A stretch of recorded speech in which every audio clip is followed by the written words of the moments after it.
اهلا بكل مواليد برج الجوزاء. حط لاف واكتب في الكومنتات انوي ان استقبل الطاقة.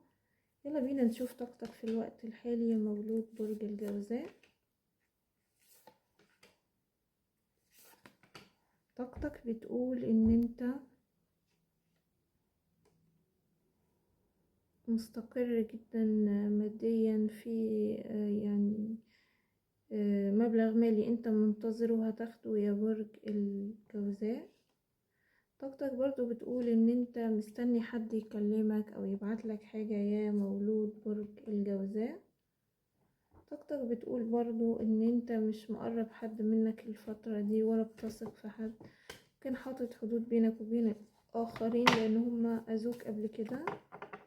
خليني اشوف مشاعر حبيبك اتجاهك مولود برج الجوزاء. مشاعر حبيبك اتجاهك.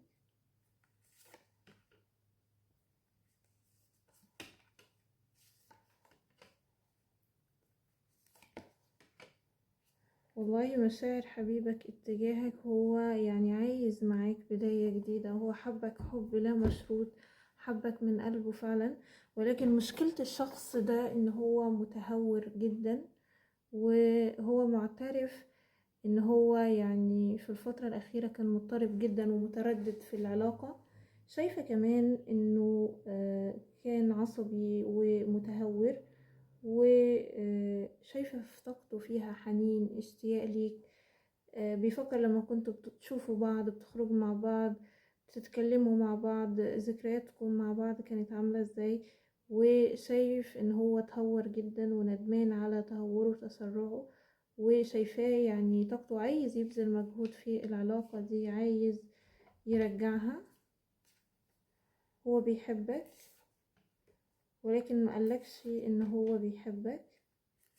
كانت كل تصرفاته بتحسسك بالبرود وان هو يعني مش بيحبك كفاية، فعشان كده انفصل عنك.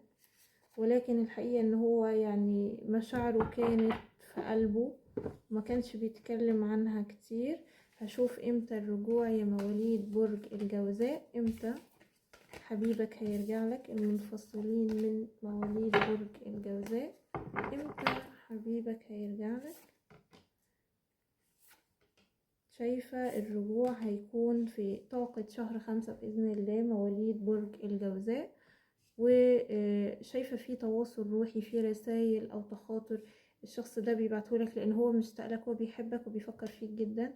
العلاقة دي فيها حب حقيقي. عندي هنا كارت العشاق، الشخص ده فعلا بيعشقك وفعلا بيحبك.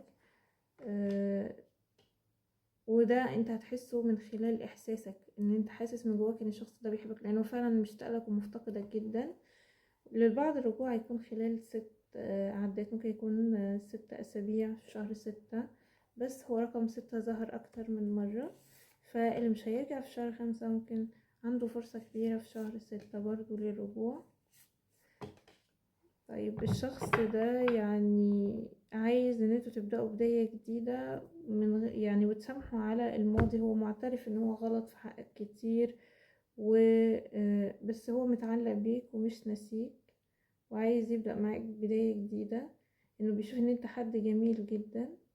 طيب شايفة يعني بداية لوظيفة او عمل لمواليد برج الجوزاء. بس ما تخافش من المجهول، ما تخافش من اللي جاي لك قدام. في بداية يعني في الوظيفة او عمل هتحقق لك دخل او استقرار مادي كويس يا مولود برج الجوزاء. عندك وفرة مادية.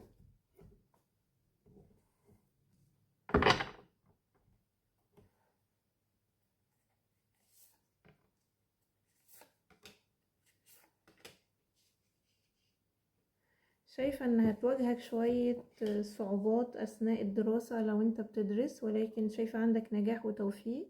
هتحاول ان عقلك مشتت وفي صراعات عائلية او مشاكل عائلية عند البعض هتتحل.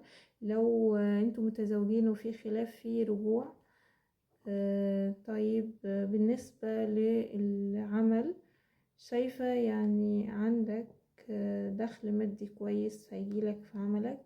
ده في شهر 5 بإذن الله في نجاح وتوفيق في العمل، في دخل مادي كويس هيكون معاك.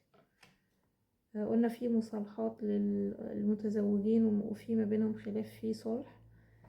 بالنسبة للخلافات العائلية انه انت متخانق مع اهلك او حاجة، في صلح بإذن الله. دراسة قلنا في شوية مشاكل او صعوبات هتقابلك بسبب عدم التركيز، ولكن عندك توفيق في الدراسة بإذن الله.